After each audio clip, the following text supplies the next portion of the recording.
పెట్టదో అడుక్కు తిననివ్వదు అని ఓ సామెత. అట్లాగే ఈ దేశంలో సాగునీటి సమస్య పరిష్కారం సుదీర్ఘకాలం పాటు ఈ దేశాన్ని పరిపాలించిన కాంగ్రెస్ పార్టీ చేతిలో ఉంది. వాళ్ళు పరిష్కరించకపోగా వివాదాలు సృష్టించారు.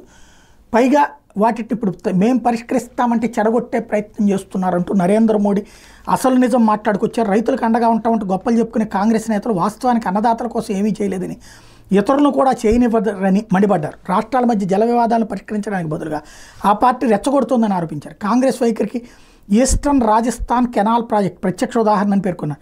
ఈఆర్సీపీ అసంపూర్తిగా ఇంతకాలం నిలిచిపోవడానికి కాంగ్రెసే కారణమన్నారు. చంబల్ నదీ పరివాహక ప్రాంతం నుంచి రాజస్థాన్లోని 13 జిల్లాలకు నీటిని అందించడం ఈ ప్రాజెక్టు లక్ష్యం.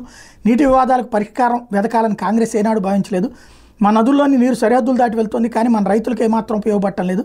దీనికి పరిష్కారం చూపడం ఇష్టం లేని కాంగ్రెస్ పార్టీ రాష్ట్రాల మధ్య నీటి పంపకం వివాదాలను ప్రేరేపిస్తోంది అని విమర్శించారు. రాజస్థాన్లో బీజేపీ ప్రభుత్వం ఏడాది పూర్తి చేసుకున్న సందర్భంగా తాజాగా అక్కడ జరిగినటువంటి కార్యక్రమంలో మోడీ ఈ వ్యాఖ్యలు చేసుకొచ్చారు.